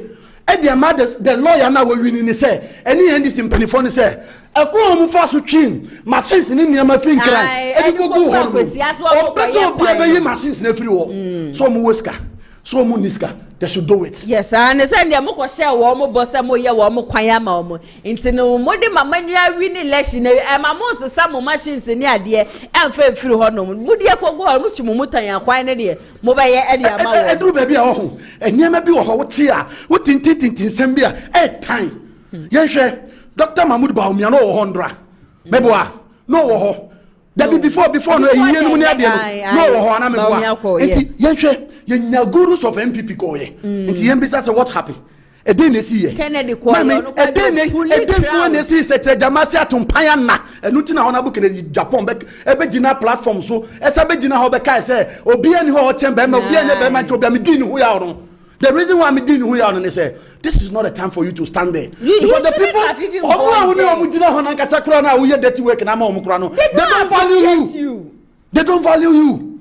Because there's no way on better about Babel party. And sometimes I say Nana or no who say Sawan Kwa Yenti Memufua Sunia Besaka say Kennedy or Hine Japan impono. One quote, so what but for Kennedy to go there and then even speak, no, one of the biggest mistakes ever. And we are supporters in so far say, and I must say, Kennedy, Kennedy, Kennedy, to me, I am fully crowd and for my MP. Kennedy man who quine, Kennedy team, didn't know Mama who quine. I was expecting one about Kennedy Japan, so me, there be a mechanic, Mekanyans, so much on about Kennedy Japan. Because in the communicators now, if you are no penny. They don't tell him the truth because you more what down Hanum say no near yet no more was one monte because me mejuba me yeminam krase it minimini eko me ya ibeni so me get the number of nkrofo ye NDC for NDC for but omo wo odoma honabu Kennedy Japan me get say boss say me free boss ka tell say after I finish honabu Kennedy Japan ebe make his comment ni we no me nya more than 100 calls ebe fia brochi no na papa one thing your boss wakokasa papa one thing na me catch omo say onya me boss wana bu Kennedy Japan onya me boss me ni baby a me share ne baby na me pese me share no so the reason why me kasa asem we che say eduru baby na ukasa wo benya dwodwentire ni bi otincha be kasa we ya maniska me pakuro be ka na me ntia ne ka amen because on mine we are not building NDC in the NPP ye chichiri Ghana ye penia ye mu ye mamu bada che ye mu bebe ye nyiredu ya boy bre wie adem bi mu na AKWATIA so asase we so amaye dem bi mu na aka amaye after hanu mu na hifa na ye ko after here after how be bien ho ma bi and that's what you don't have anything to do. It's the ambisa say are they sacrificing for themselves or they are sacrificing for the nation? I am not talking about the party itself. Ekwembe so no mufa denti na say banesa enti say na say jo mo betichire party na na enti eye say na hakma wo so agima mo betichire party na na enti eye say na na tete osofomafo nya na osofomafo titi osofomafo no enti eye say na president kufomo mo betichire o man na na abra na major college kwashiga the late omo wo ho no no eye say na major college kwashiga mo betichire party na na senke eye say nka na bi mu ni nka fo na mo aba ne okodua mo ni ade nka ndu mu so me batu na mika wutie mi ken ndu mu so but when say unless who can ukura enipa hu ni say enukura na who can wo ye tan wo ye ni tanfo we hate to speak the truth.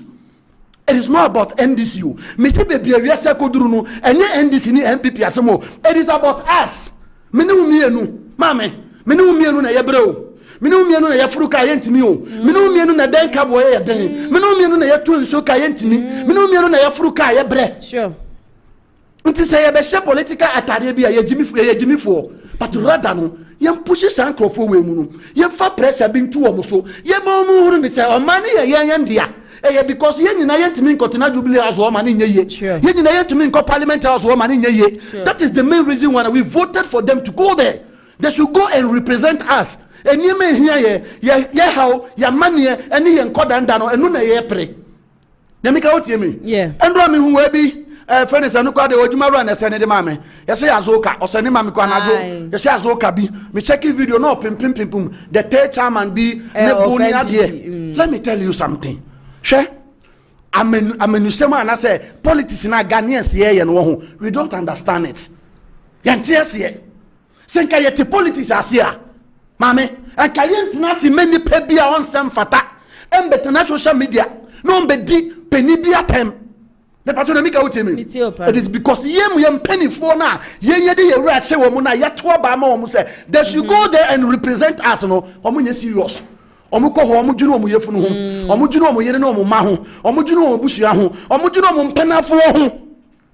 Because we be at the Grassroots ye rally and 90 bobo kita torchlight and 90 nsua bona kwaba ne party buy no onya once the kwendie but ya for obi afa ne mpana e de na kwakwatina brochire abira sa ne mpana no we play even po voting kra bi kwa na we mpie ankonko vote enti se ye di sa ne ma we nyina be kase ye de bebu maya menua me say o ma ne bebo Omanu say ya nyusu ya adwene ne ye beye NDC NPP a omane bebo na me send sa signal we dey my NPP for me sorry so me catch o mo say they should listen to what the spirit is saying. NPP omo gurus omo spiritual men for the day NPP for go after Usu Bempa na me kai say that was the end of their party. Ade omo shene bufu a okopeja calabash no ekura na odi ebutu party ne so no ada ne bufu no peja ekura ne de peja ekura ne say no ana party ne sunsun ye de ade epie ye. That is their suffering today. Omubre ni nyina bi nie ntia ene NPP party no adane a shawo party sebi ene NPP party no adane party bi a sabo bi wuto ho a wo sabo bi ati pampa na no afiri ba bi aba na wa ba betete sa abo ne nam ne bia we no sa na se NPP abaye. Eti me say ye dynamic se president Kufo former president Kufo tiase ye dynamic se opim so tiase ye dynamic se hakmo no so agima tiase ye dynamic se mpanifo bi omo NPP no party no omo tiase nti I am sending this signal to them said they should come out, they shouldn't talk to anybody omo mbra bonti because omo no twa mo bore moja editira party no eti mo ye say how will ma be feeling Nanu adakura so obeka say o say NPP omu take decision bia. They don't tell him. Omu inform no. Say as a party now wo no kura no bebo emu ejuma from 2028 just 2020 to 2028 no. Just wo meyi nesi nchen ya wo kai ni. Omu peyi no. And also amanfo bab to the extent say the whole general secretary the ma NPP amanyoko JFK beka che Ghana for say AI. AI. Entity.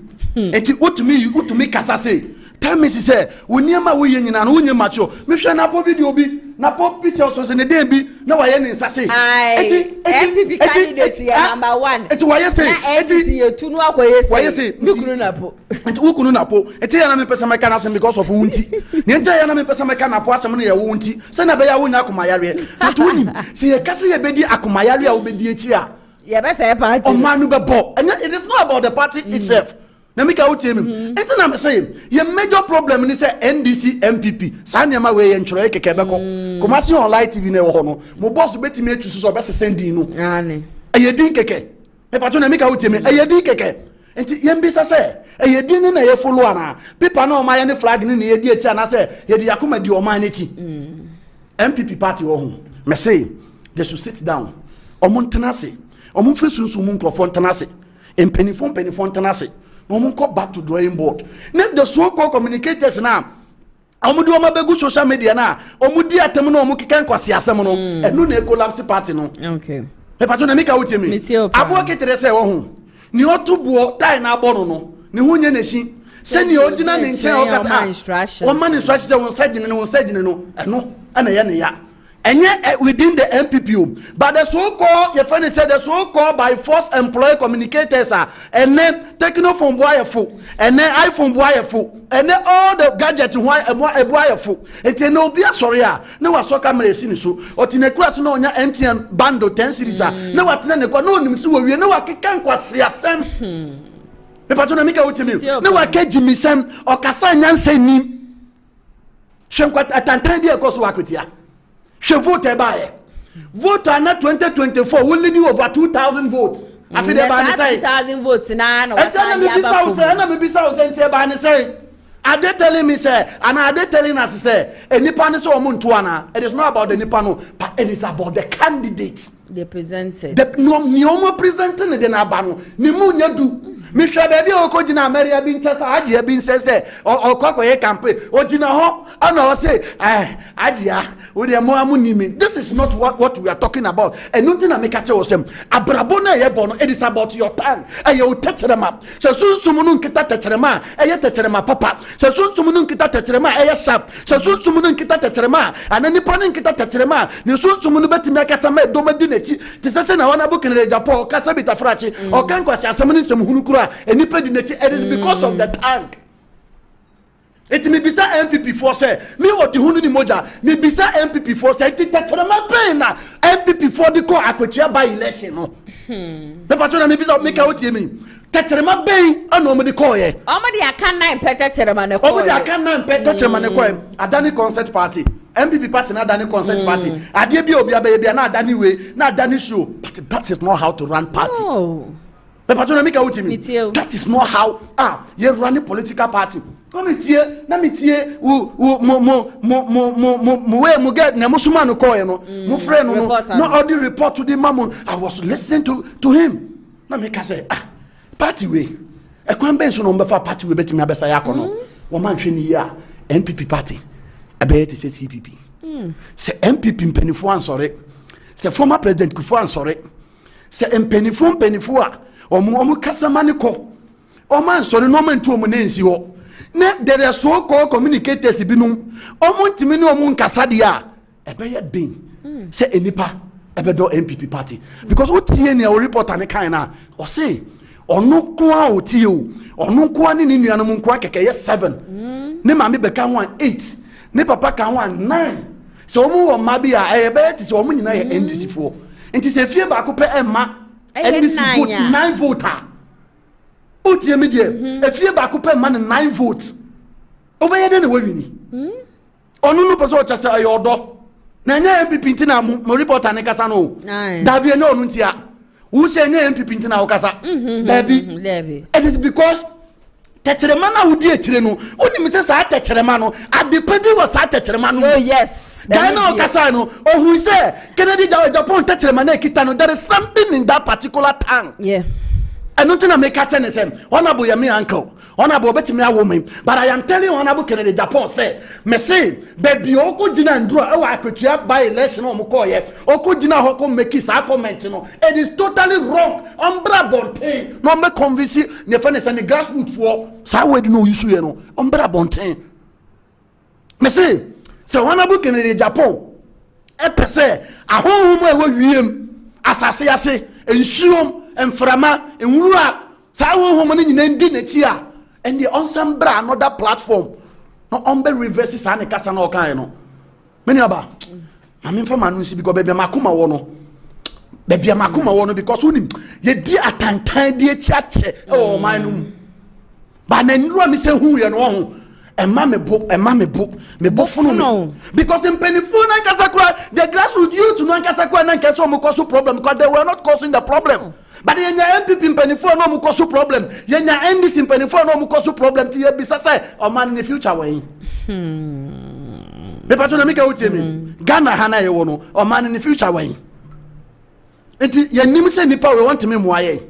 And as I am says, so be bonting. No, quest cannot just get the microphone here and not just any pan over to me bumayana. No, and no him. Yama politics are cheap to the stand, say, and no when I was here, be a sebi no sorry, semi cock pre-president D. Because Yama presidency are cheap. enti kwase bia sori o se me kodi president abo bia sori free baby opie fi wuram ba o se me kodi president dan ye hu se na krama mi so opie fi wuram edi ntuma gunu se tam so no so be ko fa se okoko di president. Look at all this nonsense. Look at all this nonsense. This is the signal I am sending to the NPP. Say they should go down and sit. They should go home, sit down, plan, go back to their roots. Say if they did not go to President Kufuor, Ankwanko Jin Shirebi, and Sana President Kufuor Fremwa, Ombeye Mobose, Asori Democrat. I think say baby NPP party ne drew no. Womu here leader or ye bold, leader or ye fearless.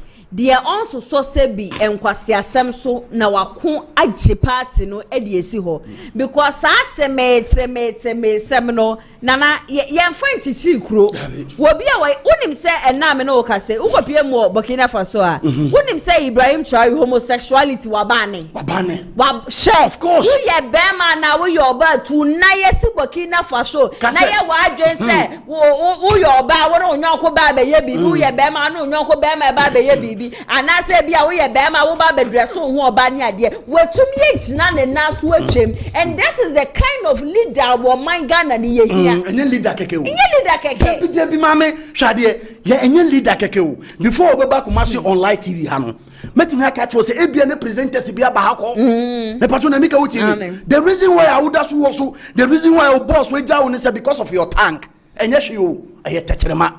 It is not about your beauty. It is not about saying your address, but your boss will follow techerema.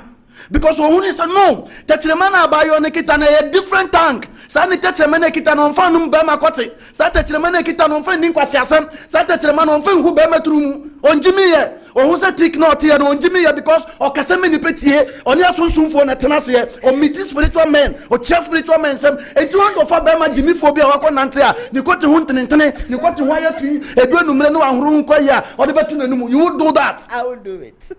So we are sad now. What Jimmy? You won't do that. Never do it. The reason why I wouldn't just sad in the same. Wouldn't him spirit take it out? Wouldn't him touch the make it out? Wouldn't him whom control? For me, go first Samuel chapter 10, verse 24. For me, go first Samuel chapter 10, verse 24. Me pese any pen who say. Baby abrabo akoduru no. It is not about to say any power you say. Me say debia me kasa asamu and I will continue to say it. Me say NPP people they should come out. Omu form candidate, omu dinidi. Omu form candidate, omu dinidi. They should bring that candidate out. No and ka fonu so fa honorable kele Japan bra. No omu nye Ghana vote. What's the first Samuel chapter 10? Verse 24. Verse 24. And Samuel said to all the people. Samuel said to all the people. See ye him whom the Lord had chosen. Nabutre. Samuel ne kasano. Ti asema Samuel ka. Samuel ka nyansa asem se. Wotumfo nyankopɔ no ɔbɔ tru ne asase ne sebi tafrache. Onfa sebi manu susumi na so. Sebi o manu susumi na so. Nyame onfa omo ntimi nkasa. Omo nti asem. Obeyede na odi sankofo na in ministry. Obeyede na odi sankofo no. Utiemi ye. Obeyede na odi sankofo no. Obeyede na obi asebi tafrache. Ntina me say manu susumi na so no. Obeyede na omo nti kasa. Ontimi nkasa. Obeyede na odi ne die domani. To asoma me. See ye him whom the Lord had chosen.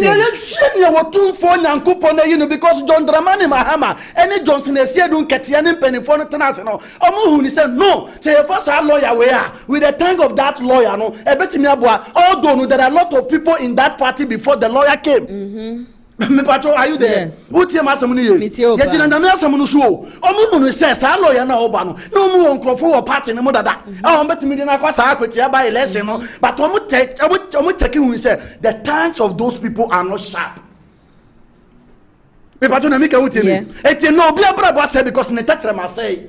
Bema bi juma na nka siso aye yiye na nka juma no koso from but the moment onya ka bi to ye otoka ba ku wie okofa obatu otafri ni twena na juma sem nyina ye basa to asoma me because yengu ye kra ho fin to asoma me that there is none like him among all the people na botre mame eti na me ka tell no dem wo Singapore no from ka tell mo say sa kwa na ye ka ho asem no ye fa ni sa lawyer bedi akuna ye ka na ho asem no obi enu o wa kwetia obi enu o wa NDC obi enu o wa fa constituency na wa akwetua won mo ye NDC ni a o ye sharp than that guy e yesusu ma asem na me no ka no etim penifo de na tena se ewe hu se dabi lawyer be ko abeboa ye but people came out and nipa buy in this life.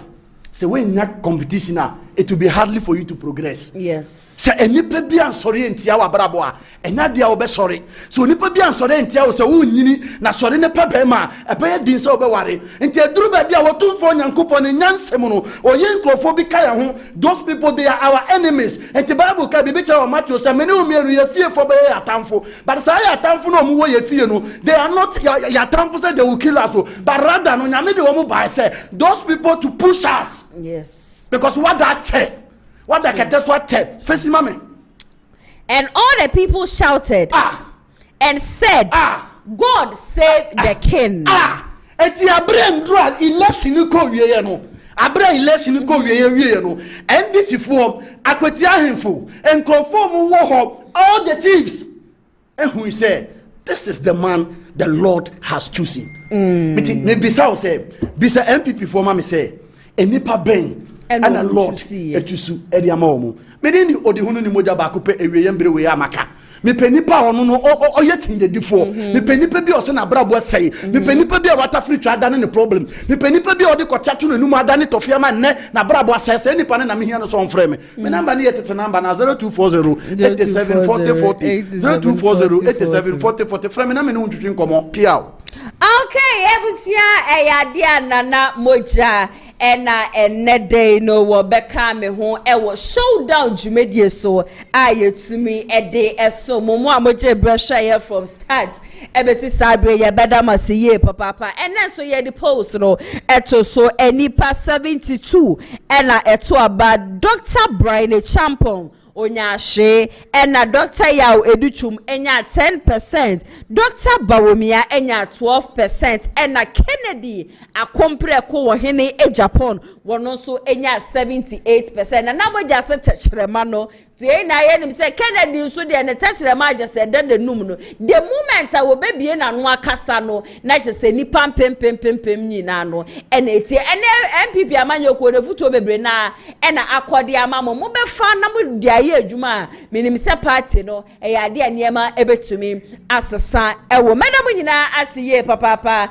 na namoja be ka me so asena executive producer so Mr. Daniel Yeboa nyampech na yebeba betena fidie ma se ma san so e the shoulder jmedie aba so mo exactly 2 p.m. me amede jmedie be so mende me din ene nana ya se wa hana 80 ena ATP speedy recovery enko enfamam nyampech na busia yebesa so edi share stay safe.